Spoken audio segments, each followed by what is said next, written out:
fue presidente argentino, fallecido en febrero de este año, ¿sí? Por causas de salud, ¿sí? Que se le fueron complicando.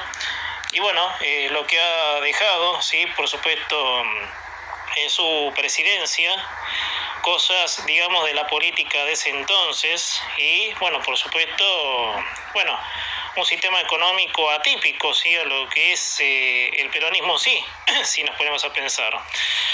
Bueno, vamos a hablar de la presidencia de Carlos Menem, así como haciendo como una especie de homenaje, ¿sí? A lo que fue su persona, sí, que bien y mal, bien o mal, bueno, siempre dio la cara en todo lo que pudo, y bueno, no contando por supuesto los desastres que después fueron en el país. Bueno, la pequeña introducción para ya meternos en el tema, ¿sí? En este programa, ¿sí? Esta es la emisión número 65, hoy viernes 17 de septiembre del 2021. La presidencia de Carlos Menem fue un periodo, ¿sí? Comprendido entre el 8 de julio de 1989, donde asumió, por supuesto, bueno, adelantando las elecciones, ¿no? Obviamente, sí, en donde está, por supuesto, el presidente radical Raúl Alfonsín. Su mandato concluye el 10 de diciembre de 1999, obviamente, y asumió su sucesor, Fernando de la Rúa. Bueno, vamos a pasar, sí, por supuesto, pero quiero darte este dato, ¿sí? Ganó las elecciones de 1889 en primera vuelta con el 48,51% de los votos y fue reelecto en 1995. Bueno, vamos a ver la política económica, ¿sí? De Carlos Saúl Menem, por supuesto, en donde, por supuesto, acá tengo un cuadro sinóptico, ¿sí? Que destaca el PBI entre 1989 y 1999, que obtuvo un crecimiento que empezó en el año 1989, estamos en lo económico, en la política económica, ¿sí? Menor, obviamente, de un 7% del PBI per cápita, Bruto Interno, ¿sí? Bruto Interno, ¿sí? Del PBI, ¿sí? 0,7 asumió, en 1990 seguía abajo y desde 1991 hasta tener, por supuesto, otra caída, por supuesto, en 1995, ¿sí? En 1990, te decía, seguía abajo con 1,3, 1991, arriba con el 10,5%, 1992, el 10,2%, 1993, el 6,3%, 1994, el 5,8%, bueno, 95 ya le dije, 2,8 abajo, 1996 arriba 4%, 1997 8,1, 1998 3,8% arriba y 1999 abajo 3,4%. A ver, vamos a empezar a contar obviamente lo que describe la historia.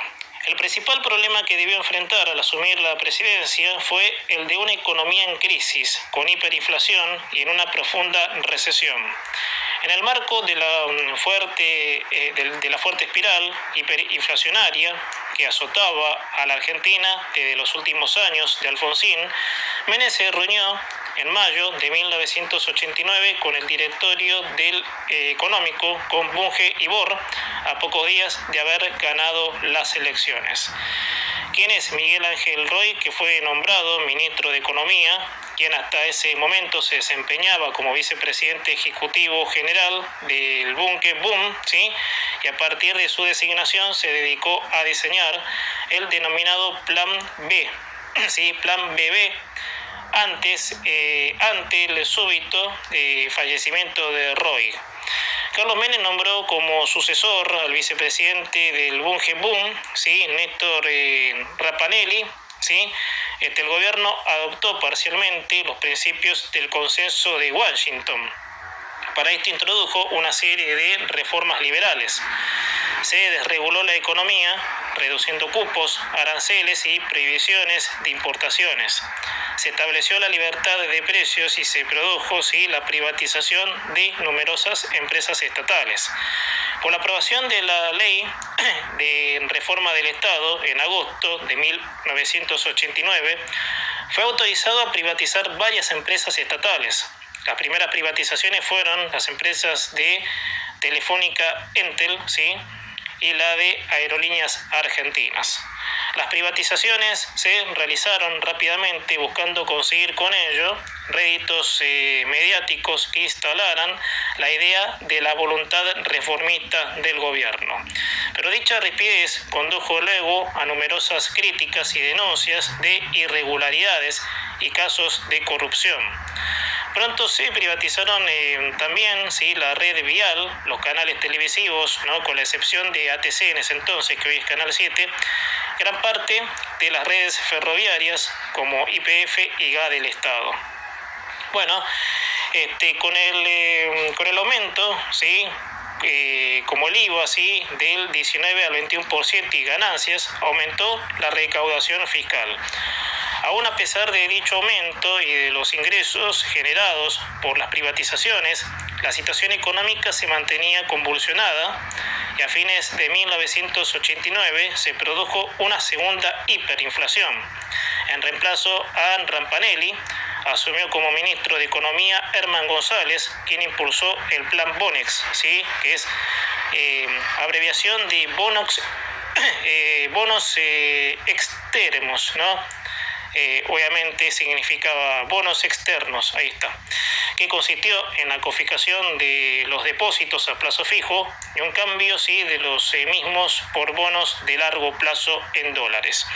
Asimismo, restringió fuertemente la emisión monetaria y redujo el gasto social. Este plan agravó la recesión económica, pero sirvió para reducir la inflación. Se produjo el cierre de unidades productivas que en algunas ramas de la actividad, como la textil, fueron masivas, con la subsecuente pérdida de puestos de trabajo. Logró reducir la inflación, que terminó en 1990 en 2.314% anual. La inflación disminuyó hasta llegar a valores cercanos al 5% mensual en el último trimestre del año. La balanza comercial en 1990 obtuvo un superávit extraordinario. Las exportaciones superaron en un 34% a las del año anterior, mientras que las importaciones solo fueron un tercio de aquellas. Para 1991 se llevó adelante la eliminación de la actualización monetaria o,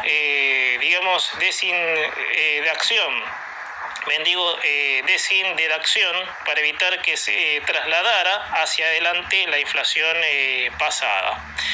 En enero de 1991 renuncia Herman González y Menem designa como ministro de Economía a Domingo Cavallo, quien estableció la ley de convertibilidad.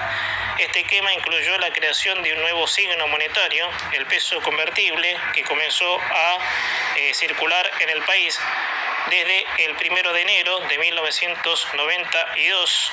Reemplazó a la entonces vigente moneda nacional, el austral, con una equivalencia de un peso a 10.000 australes. Bajo ese sistema, el Banco Central estaba obligado a respaldar con sus reservas una relación de cambio en la que un dólar valía lo mismo que un peso. De esta forma, se restringía la emisión de billetes como medio de financiamiento del Estado. La aplicación del régimen de convertibilidad se prolongó hasta la crisis argentina de fines de 2001 y comienzos del 2002. En los servicios públicos, las privatizaciones produjeron mejoras de calidad en algunos rubros, electricidad y telefonía, y por supuesto entre otros, mientras que en otros el impacto fue negativo, como en los transportes ferroviarios. Este último en particular, por el cierre masivo de los servicios de pasajeros de larga distancia. Si bien los servicios de trenes privatizados urbanos del área metropolitana y cargas en general registraron leves mejoras, Bueno, finalmente la crisis del 2001 y la posterior devaluación de la moneda desnudaron las frágiles condiciones contractuales que llevaron a las empresas a la quiebra. El posterior vaciamiento de su infraestructura y finalmente a un deterioro del servicio en parte sostenido por subsidios. Todas estas medidas en su conjunto lograron una estabilidad económica sin inflación significativa que ofreció un clima favorable para el surgimiento de inversiones y el ingreso de capitales desde otros países, produciéndose un marcado crecimiento del Producto Bruto, ¿sí? El PBI, la estabilidad económica lograda durante el primer mandato de Menem lo impulsaron a su relación en 1995 con casi el 50% de los votos.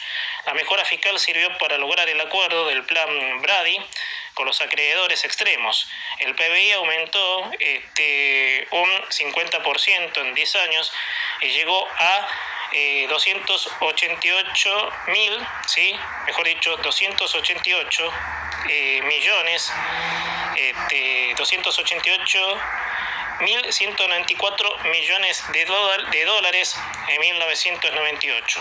Productos de políticas macroeconómicas consistentes desde el primer trimestre, desde 1990, sobre 39 trimestres, 30 mostraron expansión económica, revirtiendo la historia de los 15 años previos de estancamiento. Tras la salida de Caballo y el ingreso de Enrique Fernández, se redujo el déficit fiscal, llegando al equilibrio presupuestario para 1995 del orden de un superávit del 0,3% del PBI, manteniéndose en números positivos hasta 1998. Bueno, acá hay un cuadro, ¿sí? Una evolución de los indicadores laborales, obviamente de cómo fue, obviamente, ¿sí? Bueno, en 1989, ¿sí? Salario real 64,86, 7,1 de desempleo. Bueno, esto por supuesto marca, ¿sí? Lo que ha generado esas primeras políticas, que bueno, después fue obviamente que tuvieron el lado B, ¿sí? Con el correr del tiempo, pero bueno. Te voy a dar el cuadro, lo quería pasar pero mejor te lo voy a dar, ¿sí? Para darte los datos concretos. Bueno, año, dice salario real desde 1970 100, desempleo, trabajo no registrado. 1989, 64,86, 7,1 desempleo, trabajo no registrado 32,5. 1990, 77, 6,3 desempleo, trabajo no registrado 28,3. 1991, 80, desempleo 6, trabajo no registrado 30,6. 1992, 84, estamos hablando del salario real en la base, 1970 igual 100. 1991, 80, desempleo 6, trabajo no registrado 30,6. 1992, 84, desempleo 9,3, trabajo no registrado 31,4. 1994, 90,18, desempleo 12,1, trabajo no registrado 28,6. 1995, 83,51, desempleo 16,6, trabajo no registrado 32,2. 1996, 79, desempleo 17,3, trabajo no registrado 34,6.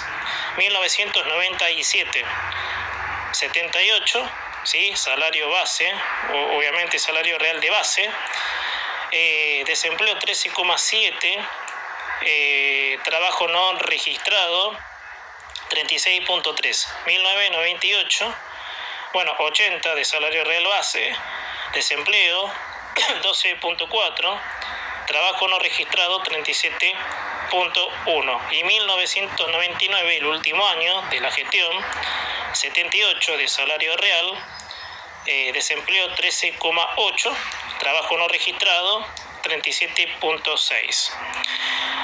Sin embargo, el crecimiento económico estuvo caracterizado por el incremento del sector de servicios y agropecuario, mientras la industria local se contraía debido a la reducción de aranceles a bienes importados. La estabilidad económica fue, entonces, a costa de un mayor desempleo entre 1990 y 1994. La productividad creció un 7,3% anual, pero la modernización, el uso de tecnología produjo una expansión económica poco intensiva en trabajo al asumir Menem el gobierno. Los valores de desocupación y subocupación habían alcanzado picos históricos, ¿no?, de 8,1% y de 8,6% de la población económicamente activa respectivamente. Luego de un periodo de lenta disminución, 6,9% y 8,3% en mayo de 1992, el desempleo y el subempleo volvieron a crecer durante la crisis de Tequila, hasta alcanzar un pico de 18,4% y 11,3% en mayo de 1995, tras lo cual bajaron levemente hasta 12,4% y 13,6% en octubre de 1998. Para el final de su gobierno, estas cifras eran de 13,8% y 14,3%. Hacia 1997 y 1998 la pobreza había afectado a más del 36% de la población. 13,4 millones de personas se encontraban bajo la línea de pobreza, en tanto que en el 8,6%, digamos 3,2 millones de personas, vivían en la indigencia. En esas regiones del noroeste, nordeste y Cuyo, la pobreza superaba el 50% de la población y la indigencia rozaba el 20%.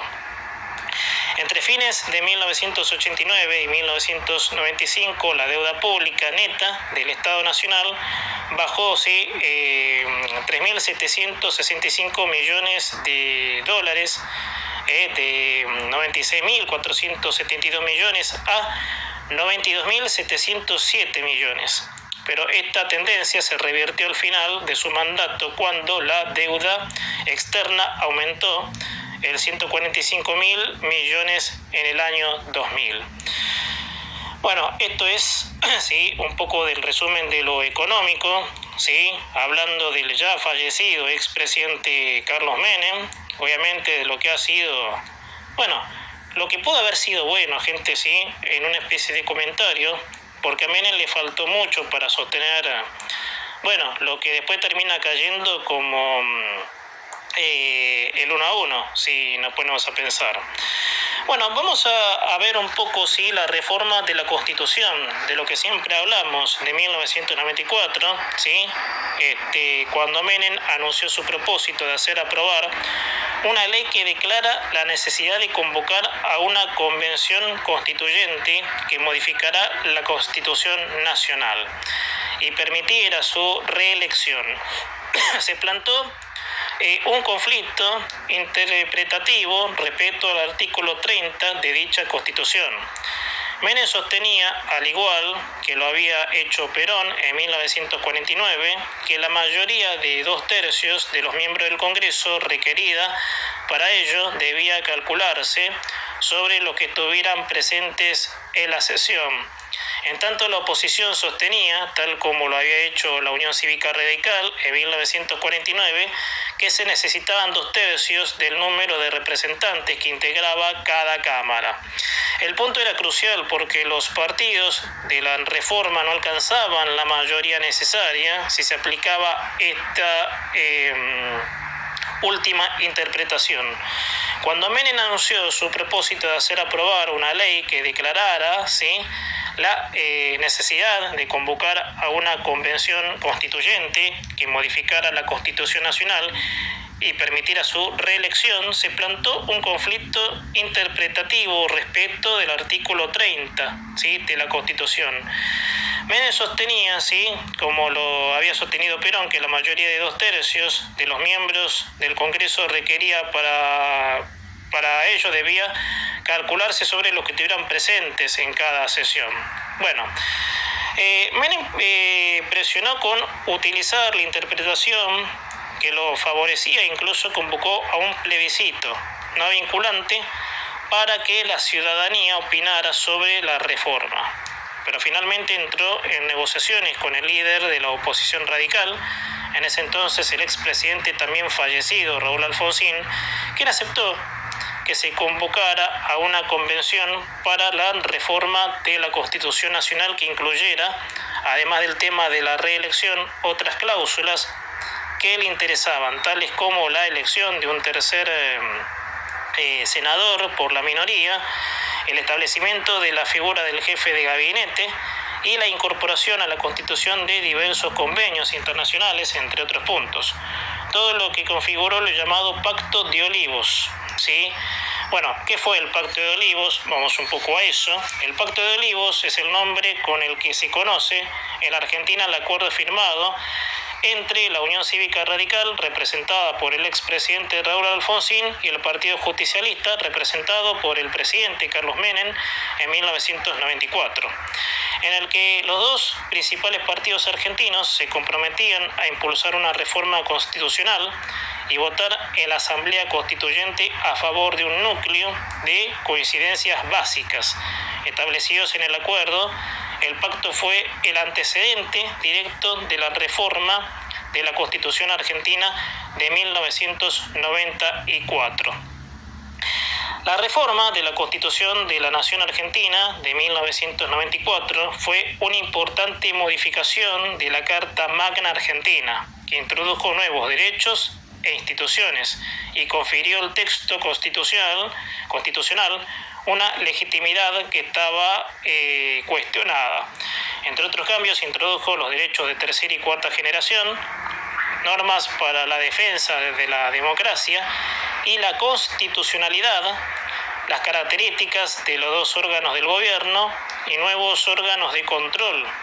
La Convención Constituyente se celebró en las ciudades de Santa Fe, sede tradicional de las convenciones constituyentes, y de Paraná, primera capital de la Confederación, y el juramento de la misma por las principales autoridades nacionales y los convencionales tuvieron lugar el 24 de agosto de 1994 en el Palacio San José, en la provincia de Entre Ríos. Bueno, este artículo interesante, ¿sí?, que era la quinta, creo, se me va a escapar el dato ahora, sí, la quinta, por supuesto, reforma que sufría la Constitución, por supuesto, sí, y bueno, que por supuesto Menem, se encargó de ello, de llevarla para adelante, y bueno, finalmente,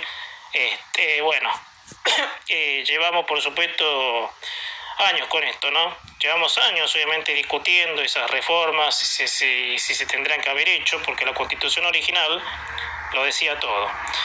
Bueno, gente, vamos a ir cerrando con algo que, es típico del espacio, porque si bien Menem tenía otros aires, no bien del peronismo original, de atrasar la economía, para poner un ejemplo y tener otro visto.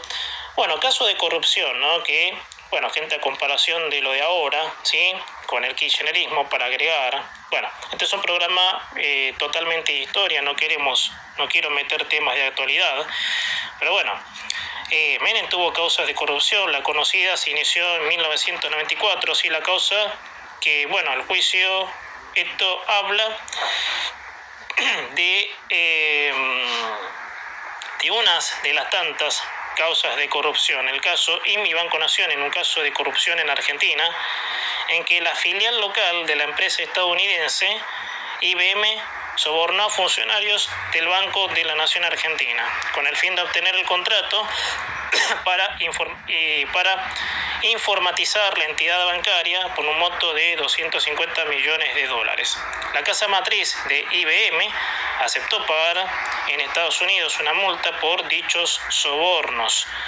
La causa se inició en 1994, pero hasta 2016 el juicio no se había iniciado, razón por la cual el tribunal a cargo de la causa dictó sentencia el 9 de mayo del 2016, haciendo lugar a la defensa de prescripción, vencimiento de la acción por tiempo excesivo, sobreseyendo a todos los acusados. El 20 de marzo del 2017 la sala cuarta de la Cámara de Casación, Ana María Figueroa, Mariano Borinsky y Gustavo Hornos, revocó la sentencia y ordenó iniciar el juicio. El 12 de junio de 2018 la Corte Suprema anuló la sentencia, ¿sí?, de la Cámara de Casación y le ordenó dictar una nueva sentencia. El 29 de agosto del mismo año, del 2018, la Cámara de Casación dictó una nueva sentencia, volviendo a revocar la sentencia del Tribunal Oral, esta vez debido a que consideró que la acción no se encontraba prescripta y que por lo tanto debía realizarse el juicio. Esta última sentencia no está firme y aún es posible que sea apelada en la Corte Suprema. Bueno, son muchos los casos de corrupción, obviamente, que han obviamente surgido en el gobierno del expresidente ya fallecido y que no era lo que es ahora, te vuelvo a repetir, ¿no? Para agregar una acotación reflexiva, ¿sí?, en este minuto que me queda, no fue lo que es ahora, gente, a comparación de lo que hizo el kirchnerismo, ¿sí?, de saquear el Estado y transformar, por supuesto, a la Argentina, en una miseria total. Menem por lo menos quiso hacer, ahora mezclando un poco con lo económico, quiso hacer obviamente un país en donde la gente pueda vivir cotidianamente, para decirlo así, que es un ejemplo que yo suelo usar, y realmente lo ha logrado, pero muchas cosas faltaron, más allá de que en su gobierno sí, trató obviamente de implementar políticas que se parezcan al crecimiento. Hasta acá llegamos, gente, sí, hasta acá hemos llegado en esta media hora del programa Hora de Hablar, repasando, sí, en un resumen, las aristas más destacadas del gobierno de Carlos Saúl Menem. Les deseo un muy buen fin de semana para todos. Los espero el próximo viernes para